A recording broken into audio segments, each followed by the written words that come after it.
Hello student, पाठीमागच्या लेक्चरमध्ये आपण moment of inertia of a ring आणि moment of inertia of a disc अशी दोन इक्वेशन फाइंड केली होती. ते फॉर्म्युला आपण डिराईव्ह केले. आता नेक्स्ट जो आपला पॉईंट आहे किंवा नेक्स्ट जे आपण कन्सेप्ट शिकणार आहोत त्या कन्सेप्टचं नाव आहे पॅरलल ॲक्सेस थेरम. आता पॅरलल ॲक्सेस थेरम नेमकं काय असतं बघा.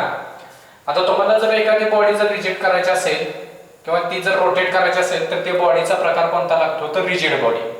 मग ही रिजिड बॉडी जिचं मास आहे कॅपिटल एम, जिचं मास किती आहे कॅपिटल एम. आता ही बॉडी काय होते तर ह्या बॉडीमधून जाणारा कोणताही पॉइंट किंवा ते पॉइंट मधून जाणारा कोणताही एक ॲक्सिस निवडा. समजा मी तो पॉइंट ओ निवडला आणि त्याच्यामधून जाणारा जो ॲक्सिस आहे तो हा असा उभा दाखवला. आता हा ॲक्सिस ऑफ रोटेशन असतो. ॲक्सिस ऑफ रोटेशन नेहमी बॉडीच्या प्लेनला कसा आहे तर परपेंडिक्युलर. म्हणजे बॉडी जर समजा तुमच्या पेपरच्या प्लेन मध्ये असेल म्हणजे अशी असेल तर ॲक्सिस ऑफ रोटेशन त्याला परपेंडिक्युलर असतो. जसं बॉडी जर हॉरिझॉन्टल असेल तर तिचा ॲक्सिस ऑफ रोटेशन त्याला परपेंडिक्युलर असतो. मग हा तुमचा असणारा ॲक्सिस ऑफ रोटेशन आहे ज्याच्याभोवती मोमेंट ऑफ इनर्शिया मी किती मांडला आय ओ. म्हणजे इथे मी काय नोट करतो I O is moment of inertia of body about. आता अबाउट कोणाभोवती तर एनी ॲक्सिस, कोणत्याही ॲक्सिस भोवती असणारा मोमेंट ऑफ इनर्शिया.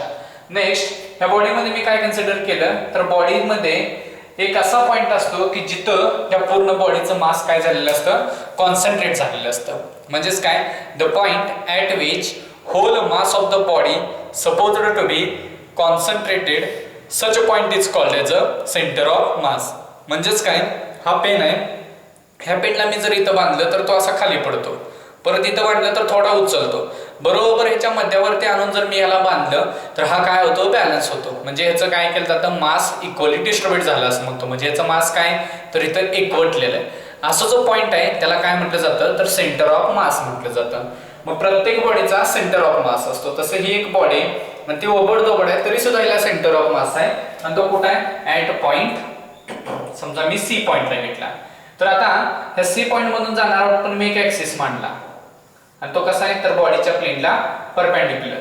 दोन्ही पण ॲक्सिस एकमेकाला काय होतील मग आता बॉडीच्या प्लेनला परपेंडिक्युलर आहे दोन्ही पण ॲक्सिस, तर दोन्ही ॲक्सिस एकमेकाला काय असणार आहेत पॅरलल असणार. म्हणजेच काय तर तुम्ही इथे ही बॉडी आडवी जर कन्सिडर केली तर एक ॲक्सिस ओ पॉइंट मधून जाणारा त्याच्याभोवती असणारा मोमेंट ऑफ इनर्शिया आय ओ. दुसरा पॉइंट घ्या जो सेंटर ऑफ मास आहे तिच्यामधून जाणारा जो ॲक्सिस आहे त्याच्याभोवती moment of inertia I C जर घेतला तर हे दोन ॲक्सिस ह्या असे उभे होतील. ते दोघे एकमेकाला काय होतील पॅरलल होतील. मग पॅरलल ॲक्सिस म्हणून याला नाव काय येतं तर पॅरलल ॲक्सेस थेरम असं नाव येतं. आता पॅरलल ॲक्सेस थेरम मधलं ह्या दोघा ॲक्सिस मधलं जे अंतर आहे ते कसं राहणार तर एकसारखं. त्यालाच आपण परपेंडिक्युलर डिस्टन्स म्हणतो. दोन पॅरलल ॲक्सिस मधलं परपेंडिक्युलर डिस्टन्स जे कशाने डिनोट केलं मी एच न. आता मग हे तुमचा जो आयसी हा मोमेंट ऑफ इनर्शिया आहे तो कुठला असणार IC is equal to moment of inertia of body about an axis passing कुठून गेला पाहिजे passing through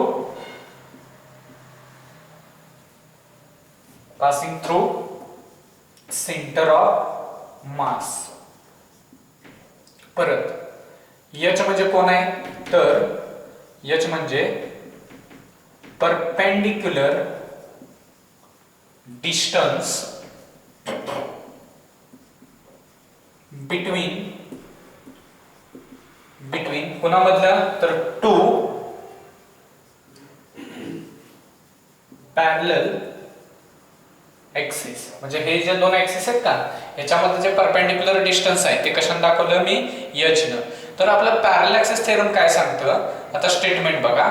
the moment of inertia of a body about an any axis. काय म्हटलं me the moment of inertia of a body about an any axis हा किती आहे तर I ओ हा किती असतो तर इज इक्वल टू द हा किती असतो is equal to the sum of तर बेरीज आहे. कोणाकोणाची बेरीज आहे तर moment of inertia of a body about an axis passing through its centre of mass. तर काय तर बेरीज असते. कुणाची बेरीज असते तर मोमेंट ऑफ इनर्शियाचीच बेरीज असते.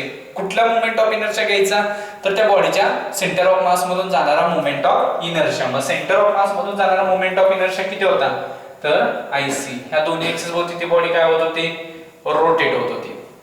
मग हा झाला आयसी.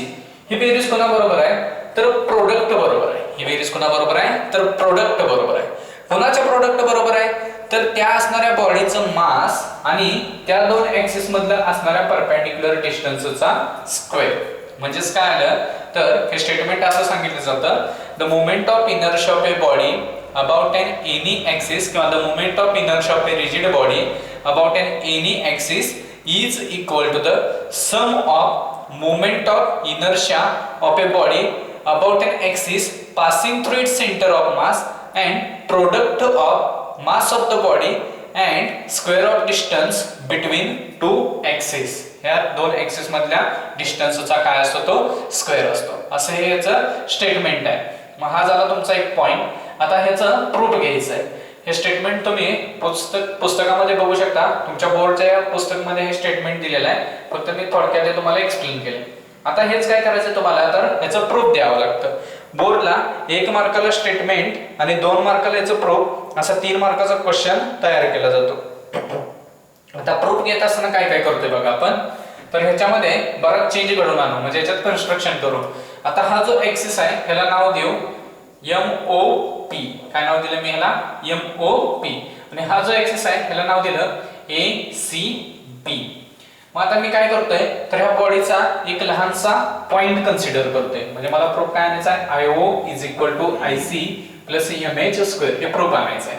मग या बॉडी मधला मी एक लहानसा पॉइंट कन्सिडर करतोय ज्याचा मास DM आहे जो सिच्युएट आहे ऍट पॉइंट D. म्हणजेच काय एक लहान पार्टिकल कन्सिडर करा ज्याचं मास किती आहे DM आहे आणि तो कुठे आहे ऍट पॉइंट D ला आहे. मग ह्या O पासून किंवा ह्या ऍक्सिस पासून याचं अंतर जे आहे ते मी असं दाखवलं ते किती झालं OD.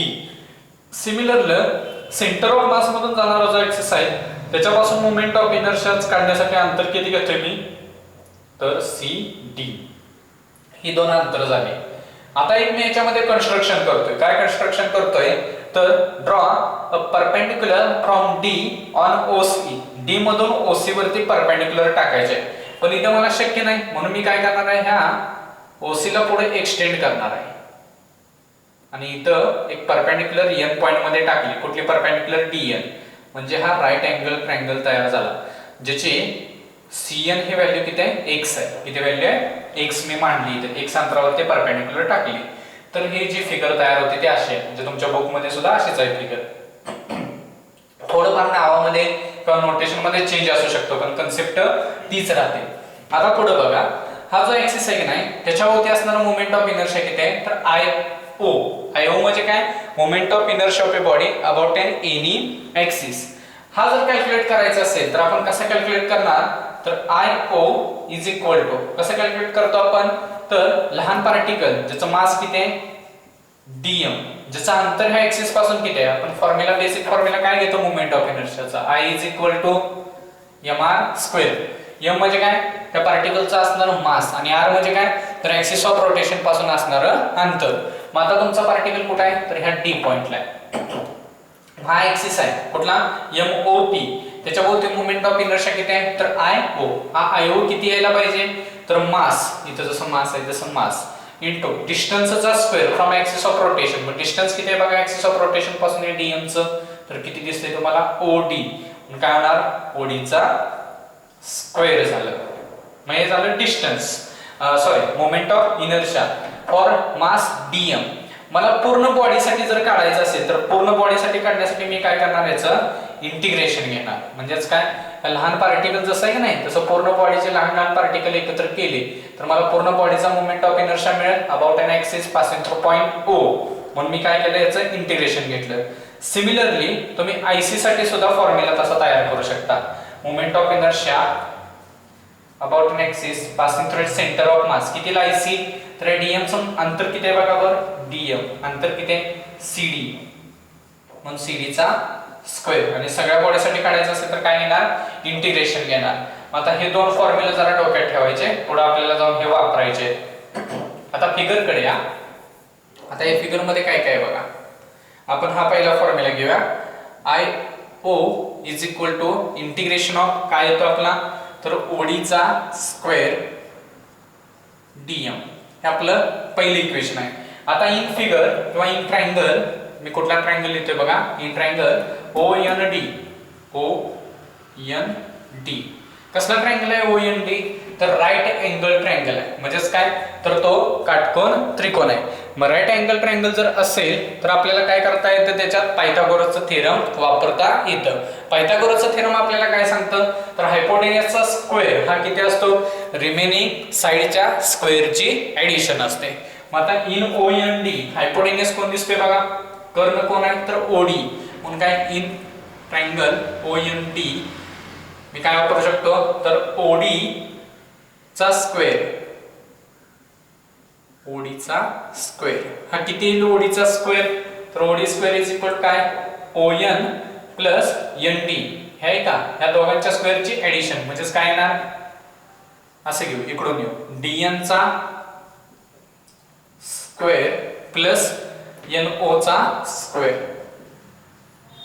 कुठल्या ट्रायंगल मध्ये, तर in triangle O N D कुठलं थेरम वापरलं, पायथागोरस थेरम वापरलं, ज्याच्यामध्ये हायपोटेनियसचा स्क्वेअर हा काय असतो, रिमेनिंग साइडच्या स्क्वेअरची ऍडिशन असते. मग ओडीचा square is equal to DN square plus N O square.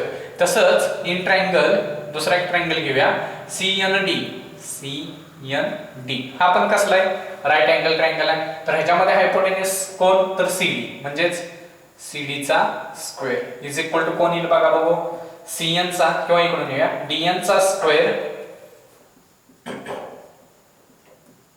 Plus NC चा स्क्वेअर. ह्याले दोन फॉर्म्युले. आता इकडे वरती ठेवूया हे किमती. तर आपला फॉर्म्युला काय होईल, therefore I O is equal to integration of कोण कोण येणार आहे ओडी स्क्वेअरच्या बदल्यात, तर डीएन चा स्क्वेअर प्लस एन ओ चा स्क्वेअर, ह्याला मल्टिप्लाय कोण असणार आहे, डीएम. इथपर्यंत तुम्हाला काय डाऊट नसणार आहे. आता बघा हा जो तुमचा एन ओ तयार झालाय, म्हणजेच काय, तर इथून इथं अंतर आहे, याच्यामध्ये कोणता पॉइंट आलाय, तर सी पॉइंट. फ्रॉम फिगर मला असं दिसतंय की ओ आणि एन च्या मध्ये कोणता पॉइंट आहे, तर सी पॉइंट आहे. म्हणजेच काय, तर ओसी प्लस सी एन हे काय मिळणार आहे मला, तर ओ एन मिळणार आहे. म्हणून मी इथं काय लिहितो, तर ON is equal to काय मिळेल, ON is equal to OC plus हा कोण CN, OC प्लस CN ही व्हॅल्यू इथे ठेवूया. कोणाच्या बदल्यात, ON किंवा NO च्या बदल्यात. काय इक्वेशन होईल मग, IO is equal to integration of DN चा स्क्वेअर प्लस ON ची किंमत काय आली आपली, OC प्लस CN ब्रॅकेटचा स्क्वेअर होता, कारण ON चा काय होता, स्क्वेअर इनटू DM. आता ब्रॅकेट मध्ये व्हॅल्यू काय आहे, OC प्लस CN. म्हणजेच हा काय झाला, तर ह्याला A म्हणा आणि ह्याला B म्हणा. म्हणजेच हा कोणाचा फॉर्म्युला झाला, तर A प्लस B ब्रॅकेटचा स्क्वेअर. मग A प्लस B ब्रॅकेटचा स्क्वेअर आपल्याला सॉल्व्ह करावा लागेल. मग IO is equal to integration of DN bracket square plus, आता इथे A प्लस B चा स्क्वेअर म्हणजे काय होणार, तर A म्हणजे कोण आहे आपला, OC, म्हणजेच OC चा स्क्वेअर प्लस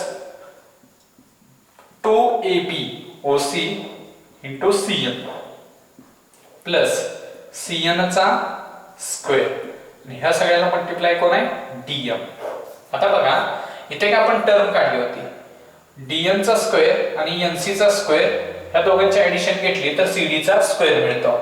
मग DN चा स्क्वेअर आणि NC किंवा CN चा स्क्वेअर ह्या दोघांची ऍडिशन घेतल्यावर कोण मिळायला पाहिजे, CD चा स्क्वेअर. म्हणजे इक्वेशन काय होणार तुमचं, I नॉट किंवा IO is equal to integration of DN square आणि CN स्क्वेअरच्या बदल्यात कोण येणार मग आपला आता, CD चा स्क्वेअर. कॅल्क्युलेशन भरपूर आहे याच्यामध्ये. राहते कोण कोण शिल्लक बघा, OC चा स्क्वेअर प्लस 2OC आणि CN आणि बाहेर कोण राहणार, DM, कारण हा CN स्क्वेअर आणि हा DN स्क्वेअर मिळून काय झालाय, DC चा किंवा CD चा स्क्वेअर. आता किमती ठेवूया आपण. IO is equal to integration of CD ची किंमत किती दिसते फिगर मध्ये बघा, CD C आणि हा D नाही दिसत, तसंच ठेवूया CD, मग CD चा स्क्वेअर प्लस OC किती दिसतोय, OC किती आहे तर H आहे, म्हणजे H स्क्वेअर प्लस 2 OC ची किंमत माहिती आहे आपल्याला H आणि CN किती आहे तर CN आहे X आणि इथं कोण आहे DM आहे. आता इंटिग्रेशन साइन आणि DM प्रत्येकाला देऊन टाकू.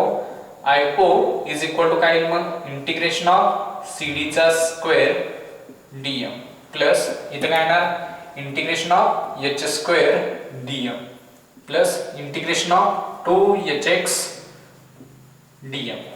आता इथे या इंटिग्रेशन ऑफ CD चा स्क्वेअर DM काय किंमत आहे बघा, इंटिग्रेशन ऑफ CD चा स्क्वेअर DM याच्याबद्दल काय वापरतो आपण तर IC म्हणजे IO इज इक्वल टू काय झाला IC प्लस आता H काय होतं, दोन पॅरलल ऍक्सिस मधलं डिस्टन्स आहे जे कधीही बदलणार नाही, म्हणजे H काय झाला कॉन्स्टंट झाला, म्हणजेच H स्क्वेअर आणि इंटिग्रेशन कोणाचं DM चं प्लस यातनं पण 2H बाहेर निघाला इंटिग्रेशन ऑफ X DM.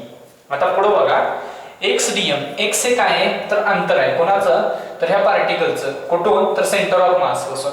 मग DM हा पार्टिकल आहे ज्याचा मास कुठे असणार आहे, आपण सेंटर ऑफ मास ची कन्सेप्ट शिकलोय की सेंटर ऑफ मास म्हणजे असा पॉइंट की जिथे पूर्ण मास काय असतं कॉन्सन्ट्रेट, म्हणजेच X हे अंतर किती झालं तर 0 झालं, X किती झालं 0 का तर सेंटर ऑफ मास आणि मास एकाच पॉइंटला असतात, म्हणजेच काय तर हे 0 झालं, म्हणजे 2HX DM हे पूर्ण व्हॅल्यू निघून जाते. इंटिग्रेशन ऑफ X DM किती होतो 0 होतो. बरं राहिलेलं व्हॅल्यू कोण तर IO is equal to IC plus H square. आता इंटिग्रेशन ऑफ DM सगळे DM जोडले, इथला DM घेतला सगळे DM जोडले तर बॉडी बनते. मग इंटिग्रेशन ऑफ DM म्हणजे सगळ्या मासचे बेरीज घेतलं तर बॉडीचा मास येणार आहे, मग बॉडीचा मास किती आहे तर M, म्हणजे इंटिग्रेशन ऑफ DM किती आला M आला. लास्ट फॉर्म्युला काय येतो IO is equal to IC plus MH square. हे झालं आपलं कुठलं थेरम तर पॅरलल ऍक्सिस थेरम, ज्याच्यामध्ये आपण काय शिकतो तर कुठल्याही ऍक्सिस भोवती असणारा मोमेंट ऑफ इनर्शिया हा किती असतो तर त्या बॉडीच्या सेंटर ऑफ मास मधून जाणाऱ्या ऍक्सिस भोवती असणारा मोमेंट ऑफ इनर्शिया आणि बॉडीचा असणारा मास आणि दोन ऍक्सिस मधल्या परपेंडिक्युलर डिस्टन्सच्या स्क्वेअर ह्या दोघांच्या प्रोडक्टची आणि IC ची बेरीज घ्यायची. हा काय असतो moment of inertia of body about N axis passing through any axis. Note करून घ्या एवढं.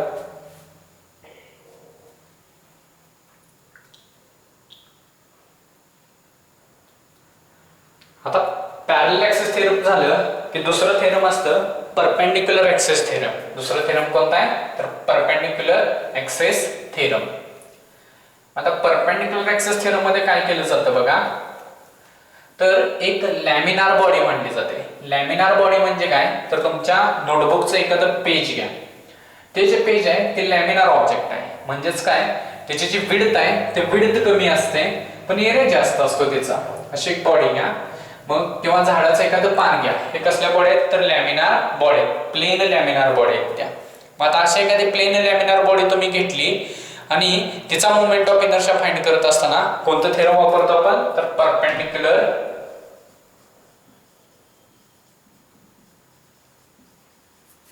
Axis theorem. समजा ही लॅमिनार बॉडी आहे, एक कुठली तरी लॅमिनार बॉडी. आता ह्या लॅमिनार बॉडी मध्ये आपण एक ऍक्सिस असा मानायचा की ह्या बॉडीच्या प्लेनला तो परपेंडिक्युलर पाहिजे. काय म्हटलं मी हा बॉडीच्या प्लेनला कसा पाहिजे परपेंडिक्युलर. मग बॉडी जर हॉरिझॉन्टल असेल तर त्याला तो ऍक्सिस कसा पाहिजे परपेंडिक्युलर. म्हणजेच ही बॉडी हिचं मास आहे कॅपिटल M आणि इथून मी एक ऍक्सिस जो काय ह्या बॉडीच्या प्लेनला परपेंडिक्युलर मी कोणता म्हणला मग Z ऍक्सिस आणि याच्या अक्रॉस मोमेंट ऑफ इनर्शिया किती म्हणला IZ. आता दुसरे दोन ऍक्सिस मानायचे, म्हणजेच ते दोन्ही ऍक्सिस असे असावेत की ते एकमेकाला परपेंडिक्युलर असावेत आणि परपेंडिक्युलर असताना मेन कंडिशन काय आहे तर जिथून हा तुमचा पहिला ऍक्सिस चालू झाला तिथूनच ते चालू व्हायला पाहिजे, म्हणजे ते दोन्ही कॉन्करंट असावेत, म्हणजे त्यांचा ओरिजिन कसा असावा सेम असावा. एक बॉडी घेतली जिला आपण कसली बॉडी म्हणतो लॅमिनार बॉडी म्हणतो. ह्या लॅमिनार बॉडी मध्ये एक ऍक्सिस निवडला जो कसा आहे तर बॉडीच्या प्लेनला परपेंडिक्युलर आहे.